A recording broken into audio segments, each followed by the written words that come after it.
Okay, so we're live on Facebook and YouTube. Welcome everybody on the live who's in here already and who's here on the replay. Uh, we are going to have a new brother, new friend come in, Barrett Lee. We're going to get to know him in front of everybody in typical Sology style. I'm going to go ahead and play our intro and allow people time to come in and share it out to the network. If these shows resonate with you, please share. We would appreciate it so we can stay above these algorithms at Facebook and now YouTube.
How's it going, everybody?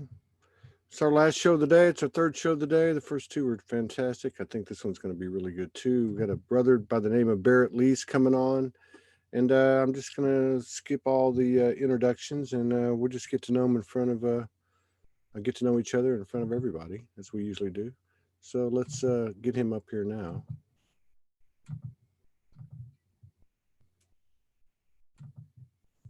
Let's see. How's it going, Barrett? I'm great. How are you? Very well. Very well. I noticed when I went to your page today, you're living in Hawaii? Yes, I do. I live in Honolulu. Oh, you're in Honolulu. Yeah, I've been there. Very cool. And I saw a few things on your page. Yeah, man, you're out there doing the work, getting it done. How long you been awake? How long? I just woke up from a little nap. All good. How long have you been awake? How long you been woke? It's funny when people ask me that question because there's kind of like two answers. I would say like when I was in high school, there was like a major awakening that occurred, and I kind of just went to bed one night and woke up the next morning um, with just like an entirely new paradigm of how I was seeing and experiencing the world. And it wasn't even like something I learned. It was just like noticing like, oh, like that's just the way it's been. Mm, um, but really, the way that I see life now is no different than any time in my entire life. It's just become more of like a cognitive understanding. Like I always understood and felt it the same, but now it's like I understand actually what I'm experiencing. wow. So rather, it's been more of coming into realizing how awake I was just being born. Um, Yeah. and so it's been a different experience. And then I would say maybe like 2012 was another big shift when I started to realize um, there were other people in the world that experienced life in the same way that I did. Mm, So I always felt very isolated in my experience. My parents are great people. They're both missionaries. So I was like raised Pentecostal, and I went to Baptist private school from preschool to eighth grade. So I had varying different perspectives. So, but I was always very sure of my own internal mm, experience, and I always knew like this doesn't make sense to like how I experience it. I just could not yeah. piece it together. Yeah, Well, you set yourself up pretty good being, and nothing against any of the religions because they all have their purpose. But totally. I'm familiar. I grew up in the South and some extended family, Pentecostal. It's a very devout, um, religious sect, and I respect it. I think they do a little light language, which is kind of cool. They do. Um, but the fact that you set yourself up that way, that was pretty cool to kind of kind of strengthen your uniqueness, I guess is the way I'd put it. Because to be in that strong of a religious energy, it'd be hard not to be permanently imprinted, and I don't Mm, mean that in a bad way or a good way. It's just a totally. reality. So what happened in 2012 was you just woke up and said, well, there's more people out here going through what I'm going through, or did you have any type of, some people had traumas that led them into their, their second awakening or reawakening. And some it was a visitation or a divine episode. How about for you? Was it just business as usual?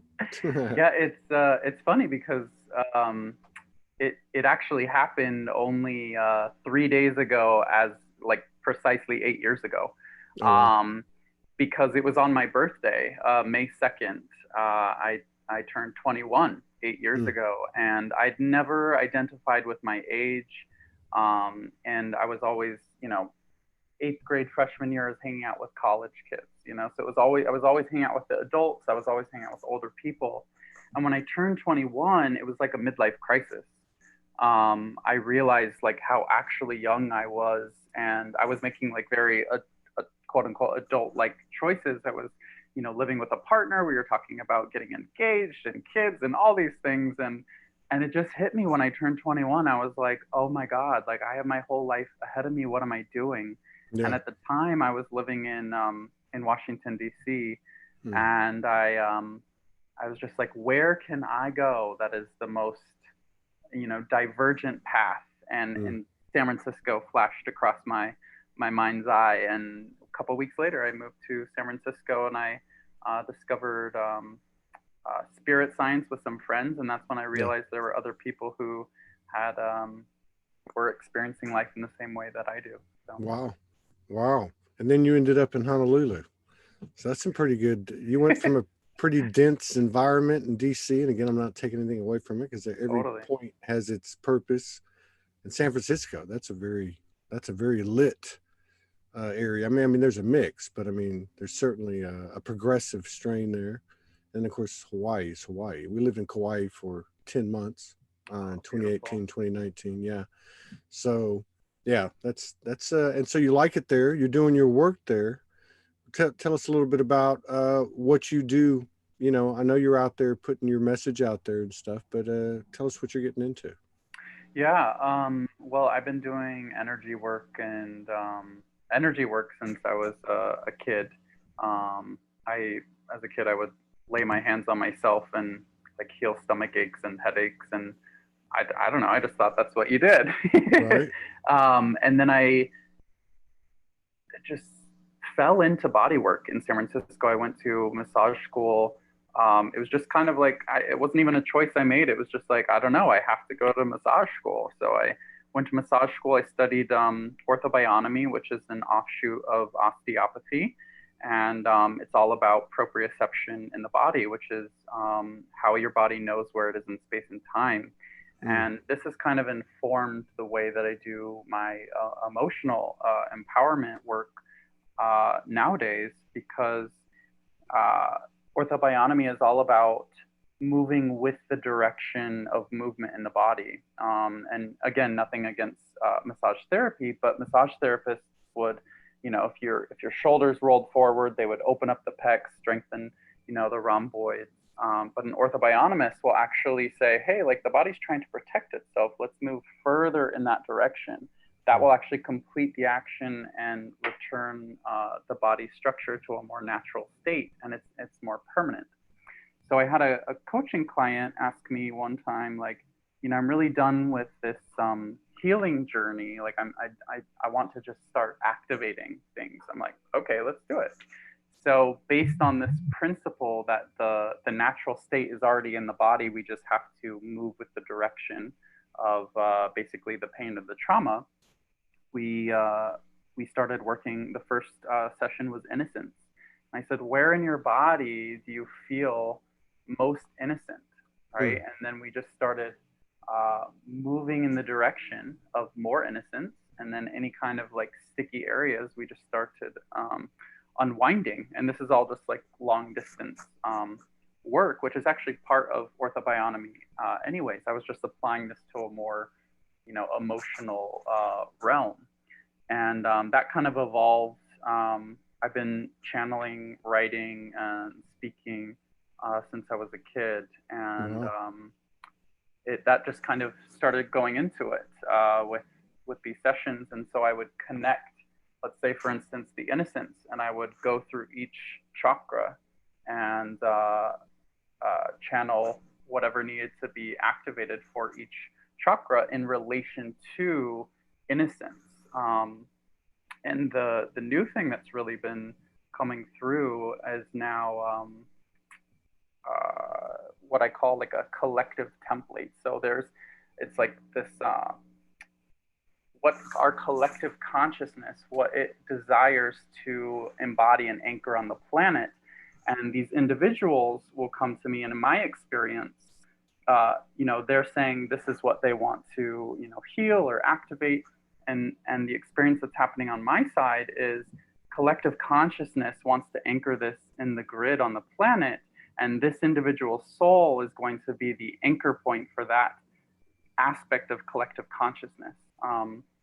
And one poignant way this occurred recently was with coronavirus. And I had this, I started to have the complete experience of coronavirus. I was having all the symptoms, the fatigue, the aches, the shortness of breath. And this intuitive lady that I worked with before on island, doing some astral traveling work that happened out of nowhere, she contacted me. She's like, I'd really like a bodywork session. And here I am. I'm like, I have full-blown coronavirus. Like, I can't work on someone. And Spirit was just like, you have to do this session. And I was like, okay, like I'll trust. So I went ahead and went to the session. And here I am, like basically falling asleep at the table because of the fatigue. And I go to put my hands over her spine.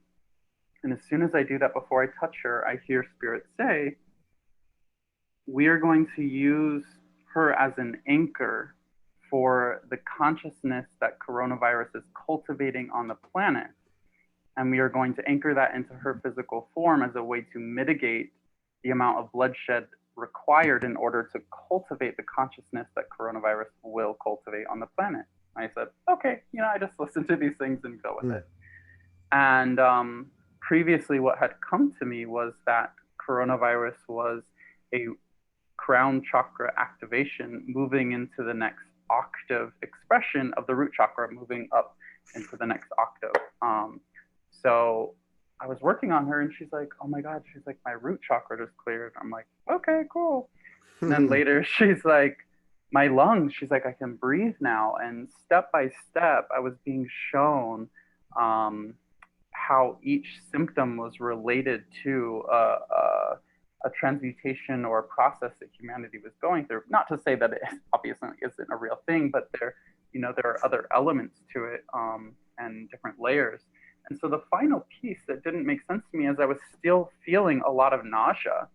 And, we have her on her stomach or on her back now. And she's like, this is going to sound weird. I don't know why, but you're supposed to put your hands on my stomach. And there's information in there. I don't know. That's just what I'm being told.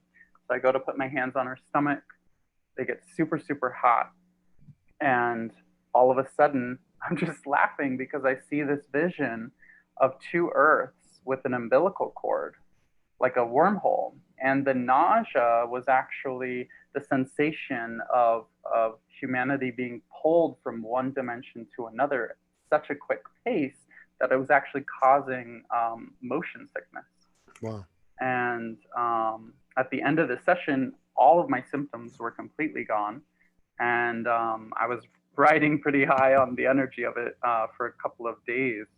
And afterwards, she's like, what happened? And I was like, well, I probably shouldn't have worked on you theoretically, but I thought I had full-blown coronavirus. And oh, by the way. yeah, by the way. And she's like, that's so wild because yesterday I was also having all the symptoms of Mm. coronavirus, and I thought I was really sick. And we figured out that we were brought together, empathing the Yeah. symptoms as a way of shortening the gap. So yeah, it's the work that I'm doing now is really just completely intuitive, and it's Yeah. different session to session. But yeah, I've just been channeling whatever activations that come through. So it's been really beautiful to just work with different people and see what happens. Yeah. Yeah, we've had a lot of energy practitioners come on in the last few months that have talked about how their practice has changed, how it's evolved, or they've dropped some modalities, or they've uh, modified their approach, and then even to the point where, depending on who comes in, and depends on what they do, and they don't know till that person gets there. So there's a couple of things that come up. One of the things that comes up with what you're talking about is it's an interesting thing too. If you go back to the first part. Uh, so you're basically, or whatever this practice was, or part of it anyway, that the innocence or whatever the attribute is still in the body. It's still in the body. Oftentimes we think about, oh my God, I've got this blockage, or I've got this implant, or, I got to remove this or do that. But you're actually advocating and practicing, at least in part, uh, where you locate where that attribute is, and then kind of enhance it through through uh, the perimeter, I guess, of where it is, and expand on it, like it's been constricted or restricted or something like that. Does that Hmm. make sense? Yeah, absolutely. Yeah, that's precisely it. The intention that I always go into it with is um, locate, because the body is a map, it's a fractal, right? So there is somewhere already your complete awakening, your complete expansion, your total joy, all of these things. And you just have to find where it is resonating in the body. And then just through intention, connecting that piece to every aspect of, because it's been fragmented. So you're just reconnecting it to the entire template. And it's wild to, especially with like the innocence thing.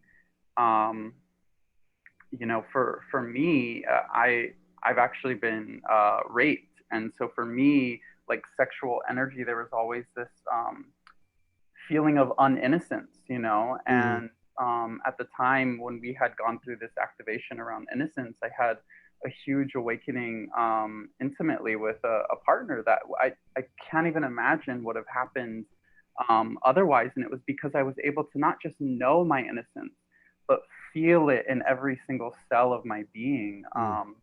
So, so yeah, exactly. It's not, my experience of the healing journey is I am not the one healing. I am not the one transforming. I am what is healed. I am what is transformed. And as I enter the physical body, it pushes out the cells of my body, all not in resonance with who I am. And so we don't need to focus on, in the work that I do, we don't need to focus on healing things, but Right. rather activating and bringing in what is already so. And that will just Yeah. flush out anything that's not. Yeah. Much like that modality we were talking about, that you were talking about, where it's already there, located, expand it, whatever's adjacent, the areas adjacent to it, probably, oh, well, I guess you broaden it, you expand it, enhance it, and it grows. You also talk about the fact, like, I think this example you use, this session you're talking about, I think is got a lot of code in it. One, you thought you had coronavirus, and I don't know how we define that, but there was that implanted thought was in your head, that consciousness, that reality, whatever it was, because if we imagine it, it's real, Mm. I mean. And then what's interesting is you knew to go forth with it, and then she had the same condition, and she calls you up. So you're sitting there going, oh, by the way, I think I had it. She's like, oh, me too. But I mean, that's just a cool synchronicity. But there's people that I've read their post. It happened to my wife as well, where they had these symptoms, and there seemed to be a certain level of surrender to it almost like in their own way, they were anchoring a transformation of that, of that consciousness or whatever you want to call it. It seems like that's what you guys were doing too, even though you felt you had what you had and she did too. You both surrendered to the higher guidance, which has been working for everybody. That's probably the only thing that's been working for everybody all this time, even though it made us feel like we were crazy. But and then you said, you going back to like when you were younger, you were already channeling. Mm. Um, and then just kind of bring it all together. When you were younger and you were channeling, was there anything that was coming through, like a divine essence, galactic, angelic, any kind of divine episodes, anything happening at all that kind of stands out, or was this all done through research and study and education? No, actually, most of the way I've learned everything has just been intuitively and Yeah. my own experiences. I first noticed my channeling in probably third or fourth grade. We were asked to write a story, like a just a story, and I chose to write the story about a phoenix. And I went to sit down at the computer. I can still see it clear as day. Went down to go write the story, and I type one sentence, and then my hands take over. And I'm just watching the screen and watching my hands as if I'm like a third party to the experience. And in a completely coherent story about a phoenix comes through me, and with no conscious thought. And I go to read it. I mean, it all makes sense, and it's very intelligent in the way that it's all laid out. So that's how I began noticing it. But I've always felt and experienced and seen angels around me, and that's a Okay. lot what guides my work nowadays as well. Is uh, just these beings, they call them the angels of the Akashic. Okay. And so yeah, and I always tested it, I always felt very protected, so I would like intentionally do things that were, a little out there, just to Life see if I threatening. would. Yeah, Life totally, threatening. Yeah, yeah. totally, I I can just relate wanted to to that. test it. Yeah. Yeah. Yeah, I can relate to that. And so, like some people I talk to, they have like this, I guess we all have that intuitiveness, but they've got this intuitiveness that pretty much dominates, not that might not be the right word, but is the majority of their the source of their actions, of their guidance. And they might have angels pop in or galactic or something like that might happen, but they just have this kind of singular voice or this merged voice speaking to them, a lot like when you put your hands on the lady, or when she said, this might sound crazy, but you're supposed to put your hands on my stomach, and you're going to have a message. Has that been something that's always been with you? You mentioned it earlier, but has it grown? Has it evolved over the last 10 or 15 years?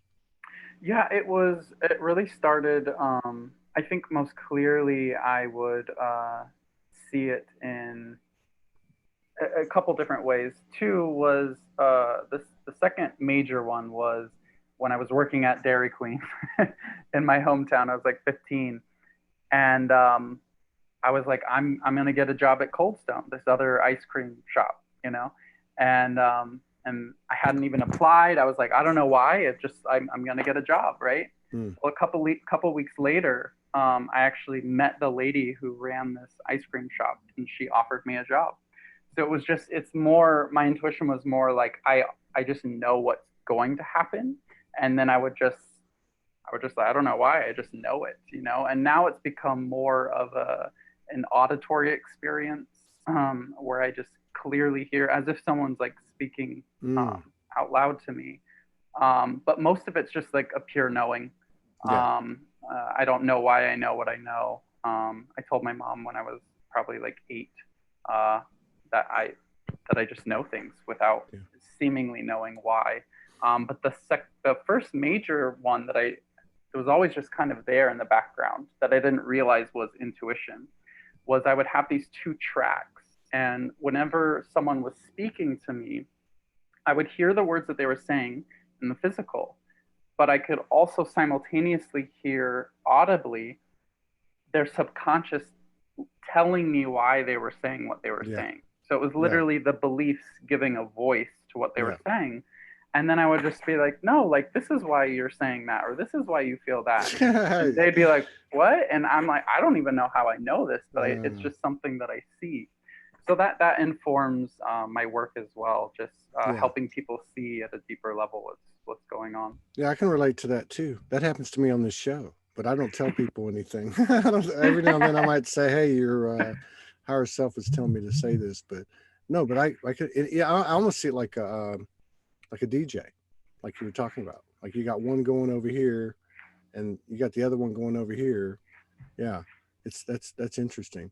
And so, like with the way that you were built, you know, and um, through your evolution, did you did you go through a lot of what a lot of people did, which was being estranged from their family, being called crazy, trying to commit you, and all that type of stuff?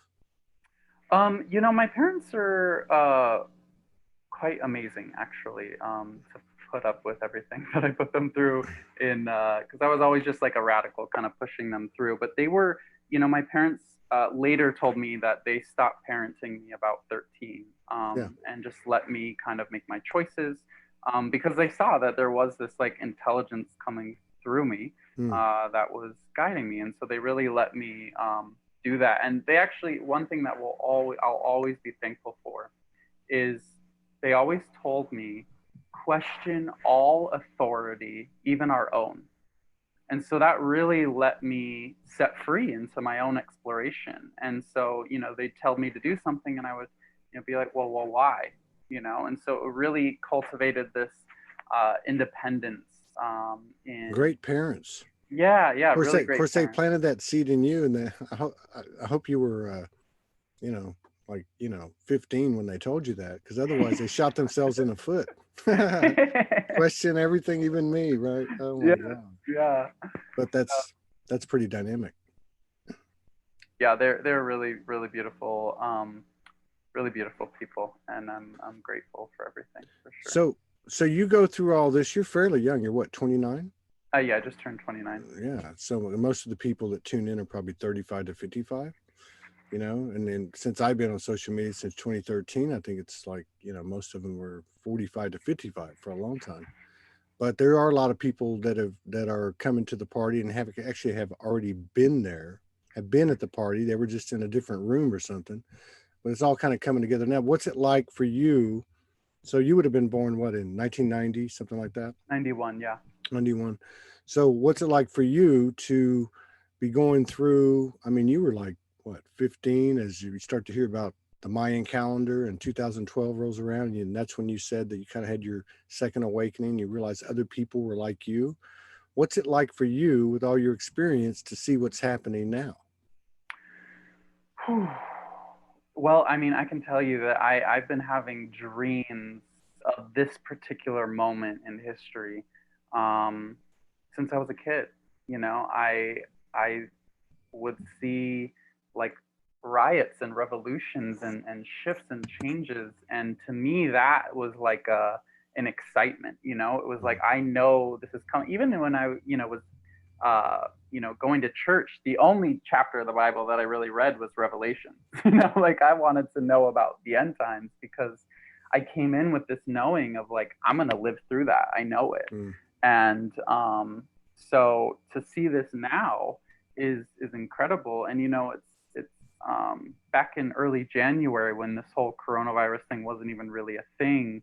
I remember walking across my apartment, hearing something about a virus. I was like listening to some YouTube channel, and I just paused in the middle. I was alone in my apartment. I just paused and I said out loud to myself, "This will prove to be one of the most intense challenges the world has ever faced, but it will bring us together in Yeah. unprecedented and beautiful ways." And I saw everything that's happening now, and to like actually see it playing out is really beautiful because it's just triggered inside of me all of these things that have been laying dormant, Yeah. plans and ideas and things. And it's just like, this was that activating moment. So Yeah. um, it's been very, challenging, to experience the world like this, but so beautiful and very exciting for sure. Yeah, it is exciting. Yeah, and it has brought up a lot of stuff, including like shadows for people. You know, it's amazing what happens when you spend enough time with yourself alone and you're quiet and you can't go anywhere and you're pulled out of your routine. I was speaking more, and that was a great answer, and I appreciate that. I was speaking more about the, which is connected to our present situation, is the collective consciousness, the expansion Mm, of collective consciousness, the more openness, that's not just lip service, like cultural lip service to all different cultural issues. They say one thing but do another, but there seems to be an expansion of the thoughts being more open, people being more open-minded, and of course just the whole spiritual community and some of the things that go with it being more accepted, or at least having a bigger community. But what are your thoughts on that? Did you see that part of it coming, the expansion and the elevation of the human consciousness? well, yes. I mean, I think if the way I experience reality is I'm the nucleus of awakening.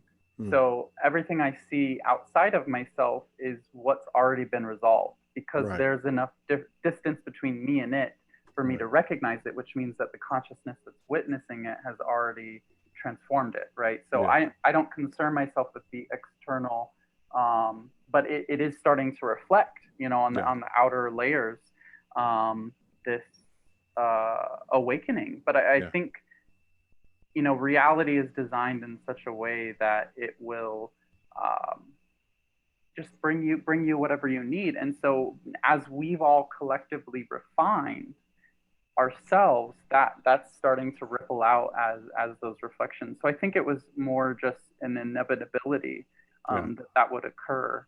Um, and yeah, and I really see this as a graduation for a lot of us. This, and especially this event, it's pulling people who are, it pulls you out of your disassociation. It makes you very real. And Yeah. people who had already been cultivating like a spiritual perspective on life are now embodying it and being Yeah. asked to embody it at a deeper level.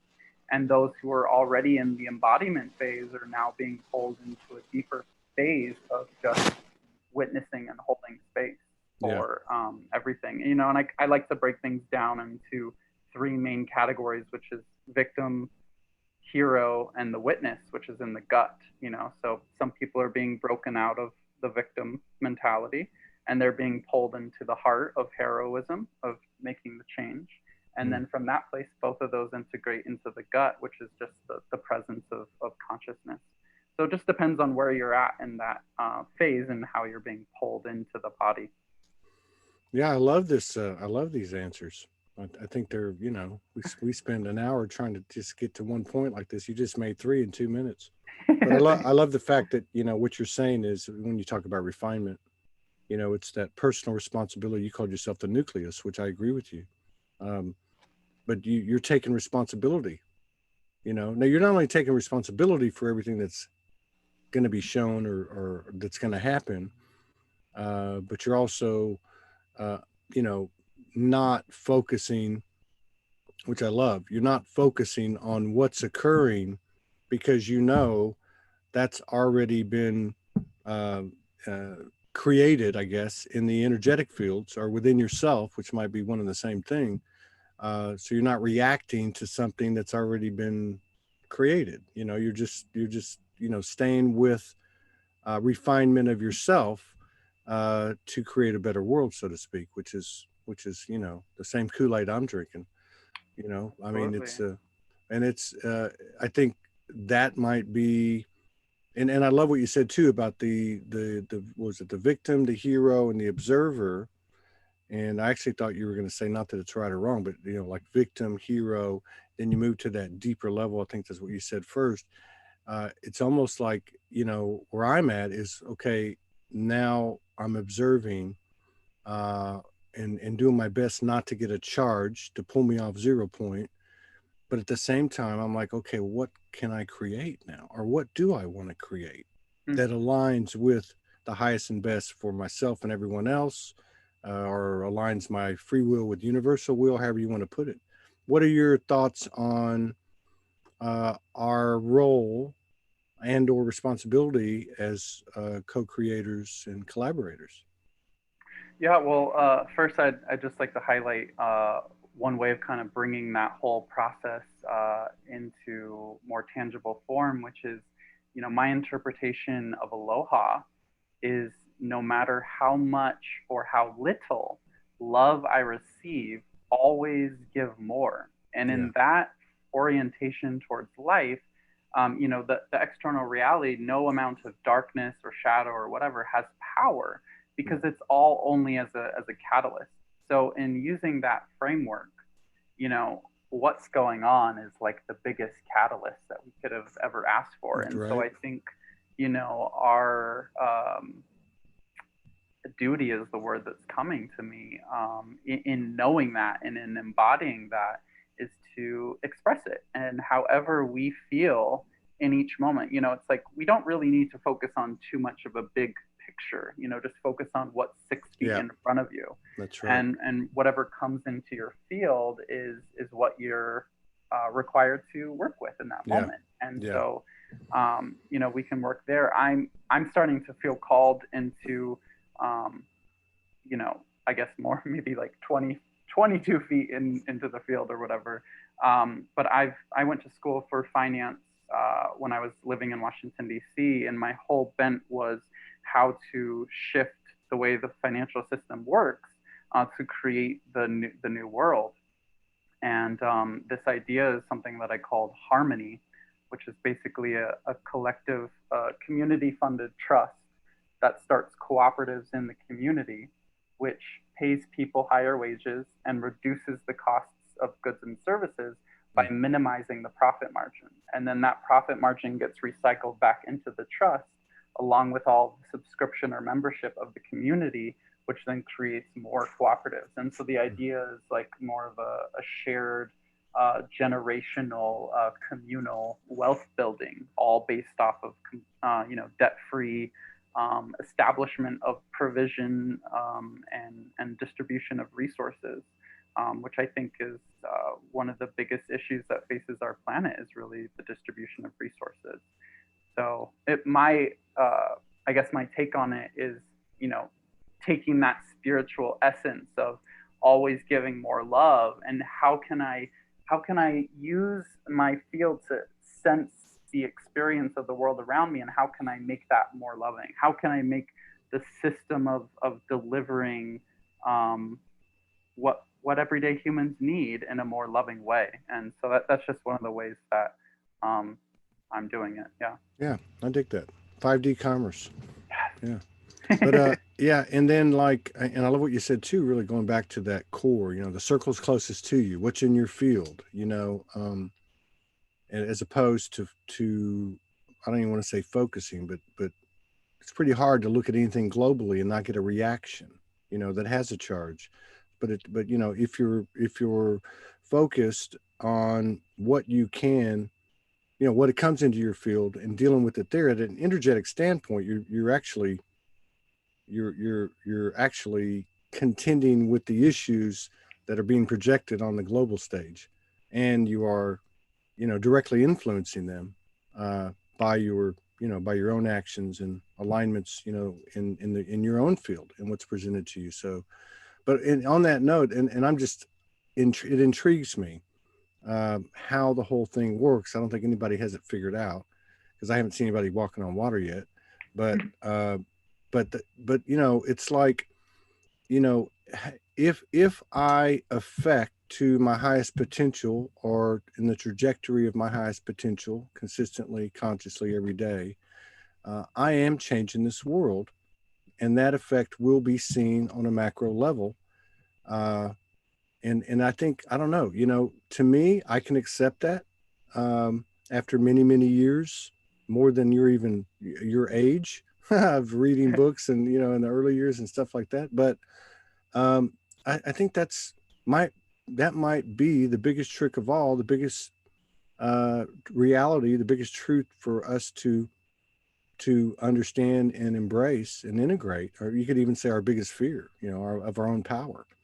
I mean, I don't think we've quite figured out just how powerful, not even close, how powerful we are. But I do see that the energy that's that's out now is supporting our our own personal revelation of what our true nature is. What are your thoughts on the divine human? Let's just call it the divine human, anchoring and rooting itself in the earth and really making its presence known.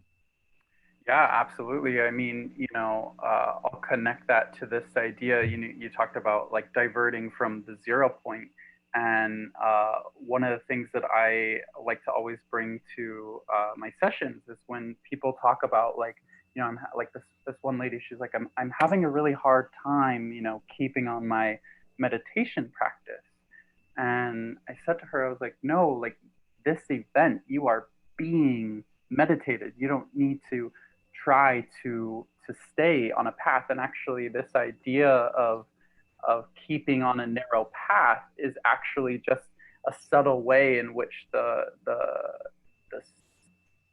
the nervous system is really trying to control its state because it doesn't feel safe if it's going this way or that way. Mm-hmm. And so, my experience of what I call original innocence is no matter if I make this choice or that choice, all I focus on is resolving the judgments around that, and the only Yeah. thing that will remain is that narrow path. And so, I think what's it's interesting, is a lot of the light tribe right now is going through an experience of feeling like, they're not being productive, or their practice has fallen apart, all of these things. And what's actually falling apart is the identification with a certain way of being, as Mm-hmm. if that is an ideal.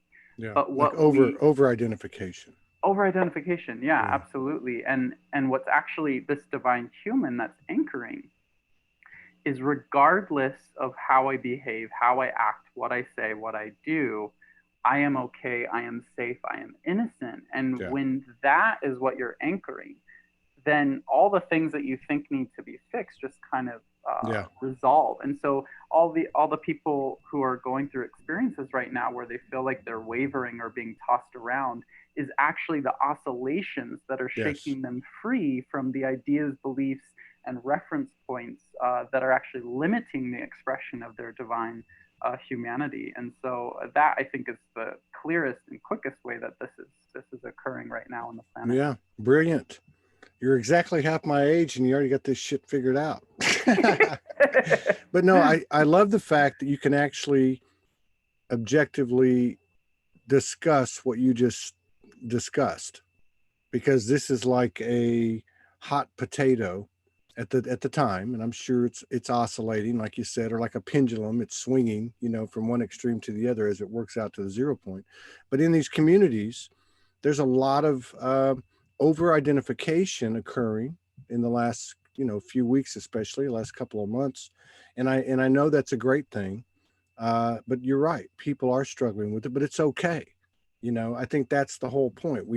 If we find ourselves in our utmost conviction, uh, aligning with something, we're probably defending a polarity at that point of some sort at some level in the spectrum. But this non-judgmental, openness, 0 point, no charge place, it takes consistent, conscious effort, but it is doable, isn't it? Yeah, yeah, absolutely. It's one of my favorite things to say is, the you can't control yourself into behaving a way that you enjoy, because that is only going to give you more time to control things, to replay this loop of, when I behave this way or I act this way or look this way, I feel okay. And if what people really want is to taste the okayness no matter how they behave, and again, that will clarify itself. Yeah, um, unconditional love, Absolutely, right? absolutely. It's like, hey, we're friends. That's a big. I mean, we're friends. You can, or let's say, I can do anything, and you still love me. I mean, Mm, I asked myself this question about different people just to test myself and to pull myself closer to 0 point or to uncover shadow. And I kind of did. I started like because I would look at my past and I would say, okay, this happened, and I thought she was a bitch or this or that. Might be talking about an old relative or something. As I worked through that stuff, I started to apply it to the current, the present little incidents or altercations and what I found was my own expectations, which are really my own judgments, which were holding me back. But mm, unconditional love is unconditional love. I mean, oneness is oneness. There is no separation. There is no exception. We can't go to the universe and say, okay, I'm in oneness, but except for this, except for that, except for this. You can't throw down any absolutes with the universe. We all know what that does, or mm, at least of us that are twice your age, who kind of came in at a different on a different wave. Now, is there a lot of people? Do you know a lot of people like in your age bracket, like say even 25 to 35, 20 to 40? I'm talking about, well, social media or even locally there in Honolulu. Do you know people that are carrying the same type of frequency that you are? mm. Well, yes and no. Obviously, my experience of reality is completely unique to my own. True. One, the first time that I felt actually seen in the deep capacity is I was on YouTube a couple years ago, and I randomly came across a video by Matt Kahn, Hmm. and it was the Pleiadian prophecy, and Yeah. he was just talking, and I was like, oh my God, I'm not the only one Yeah. on this planet, and the way that he has, displayed how he sees the world is Yeah. how I've always seen it, and I didn't know there was any other expression of that. But I have a lot of really great close friends here who see things in the same way, and rather it's not even necessarily seeing the same way, it's just the strength and fortitude to have that orientation towards life, which has always been my Yeah. guiding principle. Yeah. No matter how much or little love, always give more. And that I have found in common company with many people here in Hawaii, and it's been really beautiful, and across the Oh, world, of course, as yeah. well. Yeah. Well, Hawaii has a certain energetic well, atmosphere. But it Absolutely. also has and I found that about, like Kauai and Sedona and maybe a few other places, but those two stand out where they do have a certain, a certain atmosphere of almost like a cosmic superhighway uh, with all parties represented. But they also seem to carry we're not going to take any BS. You got some shadow there. You haven't wanted to take a look at, so we're gonna slam your head into when you go body surfing. We're gonna slam your head into the floor of the ocean. Yes. That's a true story. That happened to me. but you know, Wow. but you know what I mean. Uh, Yeah. there's a way. There's a reason that those places are special, and you kind of got to, they talk about people going to Hawaii or Kauai or whatever, and they can't stay. Yep. Um, but there is a certain entrance fee that you pay every day, consistency and responsibility, the things that you're talking about. Absolutely. Yeah. I tell people all the time. They're like, "How's Hawaii?" And I'm like, "Well, Oahu is energetically like a stern Asian mom. Like, Mm, these are your lessons. You're gonna learn them. You're gonna love me, and you're gonna learn quickly. And I had an adoptive mom in San Francisco. She was Thai, and beautiful lady, but she was mm. like, I learned a lot. And when I moved here, and it was like just the essence of the energy of the island is like, you're not here to enjoy. I mean, you are here to enjoy Hawaii, but to really be, you know, Yeah, tonified. yeah, Yeah. that's right. It's not all. We spent 10 months in Hawaii, and I think the first man, it must have been like the first 2 months was like, and we were both, well, we were together, number one, which makes it a little bit stronger, same frequency. We were both, on it every day, but man, it came fast and furious, and it was Well, and in it was a Kauai. beautiful thing. Yeah, beautiful thing though, to be in that, to have that opportunity, you know. Sedona's the same way. It's it Absolutely. chewed me up and spit me out, but I mean, I got spit out standing on my feet, so it's okay. But it's amazing because places like that, when you're reading the landscape of your daily, your daily experience, as the book that's put before you and with universal messages, they're much more enhanced in environments like that, at least in my opinion. What have you found a big difference living in Honolulu to say even a place like San Francisco? Have you noticed you're more supported or less supported? Is there any difference at all? Is there anything that stands out? San Francisco, I moved there from, so I grew up in Oregon. I moved to Mm, Washington, D.C., which is where I say I grew up gay in Washington, D.C. I was taken in by a really beautiful community there, never was going to leave, felt called to San Francisco. And San Francisco is when I really started to lose that identification or ego, like the gay ego, I call it, right, is this idea of what or who I was. Because in San Francisco, it's like you can be, do, and say whatever you want, right, and no one cares. Not only that, but they will actually ask you to become more of whatever it is you are. And right. so San Francisco is where I really became, the full expression of myself at that time. And when I moved to Oahu, there is kind of more of a constraint on expression here. It's a little bit more, a lot a bit more conservative, um, but it was perfect timing because I had to break through kind of the empathic constraint that I was feeling around my expression. And so now I feel way more able to express myself openly and clearly, regardless of how I will be perceived, Right. and so I think in Oahu particularly has given me that gift. But here, unlike San Francisco, San Francisco is very open and friendly and whatnot.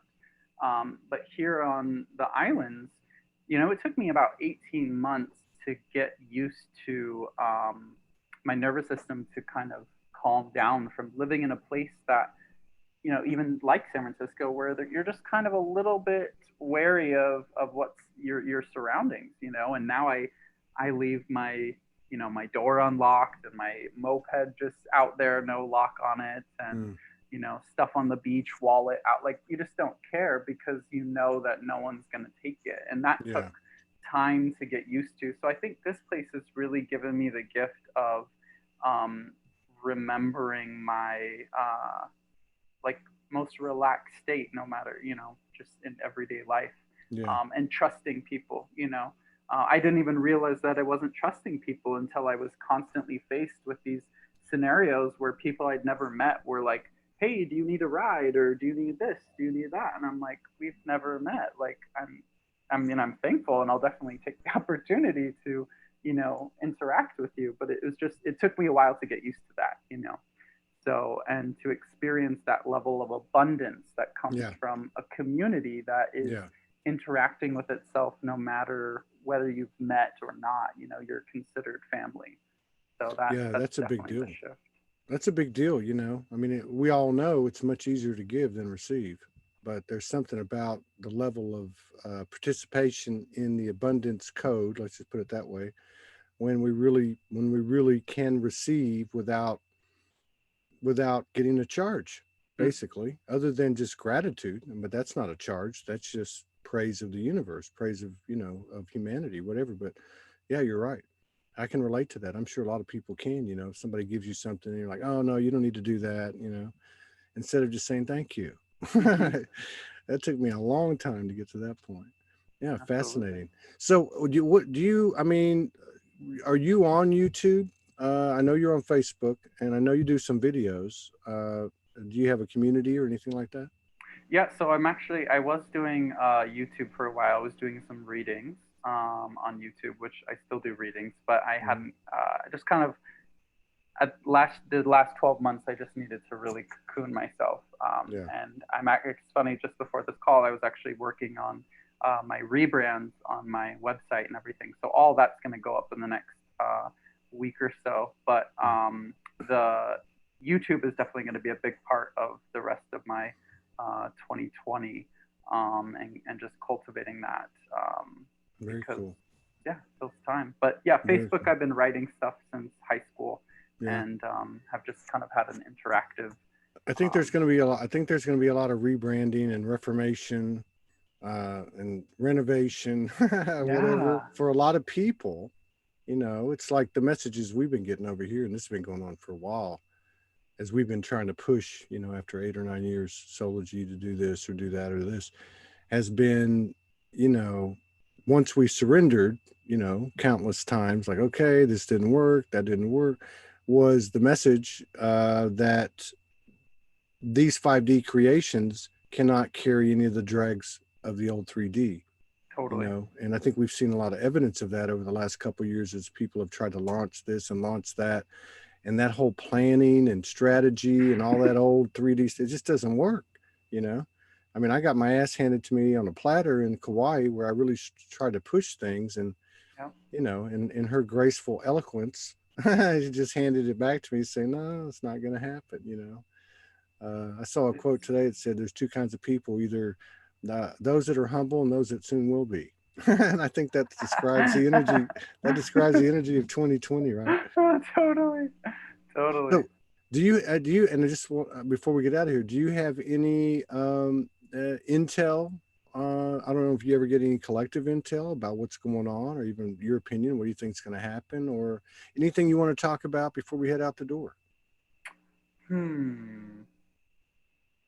Yeah, I mean, it feels like we're kind of just settling into this phase of whatever is happening, right? And I think things change on such a daily basis now. You Yeah, know, it's like true. I wake up and everything that I knew yesterday was obsolete, you know? So trying, I think the idea, I think what is falling apart right now, what's coming to me right now, is the idea of trying to keep up, which would very much be like a 3D kind of linear understanding, you know? And I think now most important is really just to breathe slower than anything in the world around you. I like that. I And in like that. that you're just sinking into, you know, a moment, and you're telling your nervous system, no matter what is going on, I'm safe to be in this moment. Yeah, I like that. I actually did that today unconsciously. I, I've been lit all day, I think, from last night. You know, we had some pretty powerful stuff happen last night. And then I did 2 shows, and I was like, just, I got to lay down. And that's what I did. You know, I lay down. I thought, because I love what you said, and I'd love to do another show just on like what the few references you made to the nervous system. And then, of course, with your experience on working on the body work. But it was like the nervous system to me has become louder and louder, you know, not in a bad way, but I've started to this year started to really pick up on um, the way it moves, the way it thrives, the way it freaks out, you know. And it's really weird because it doesn't move like the rest of my body. It's like it's electric, you know. But Absolutely. anyway, so that happened today, and I was laying down. I was like, okay, um, how am I going to do this? And of course, all my cells were just dancing and, you know, freaking and tripping and falling, and I just said, just breathe, you know. And I just slowed my breathing down. But I like what you said, you know, slow your breathing down slower than anything that's going on, and kind of anchor yourself like that. Yeah, very Absolutely. cool, very cool, man. I enjoyed talking to you. Thank you Yeah, so much likewise. for honoring us with your presence and sharing space with us. I'd love to collaborate with you again. Maybe talk about the energy bodies, and you know, the electrical system that seems to be coming to the surface, that we, electromagnetic or whatever you want to call it. I don't have all the technical stuff down, but I think it'd be interesting to have more conversations with you if you're open to it. Yeah, absolutely. Sounds beautiful. Thank you so Okay. much, brother. Yeah, It's right been on. an honor. Yeah. Far Aloha. out, man. Peace You out. too. Best to you and yours. All blessings to you and yours. You guys take care. Until the next time. Thank you Aloha. so much. Thank Aloha. you.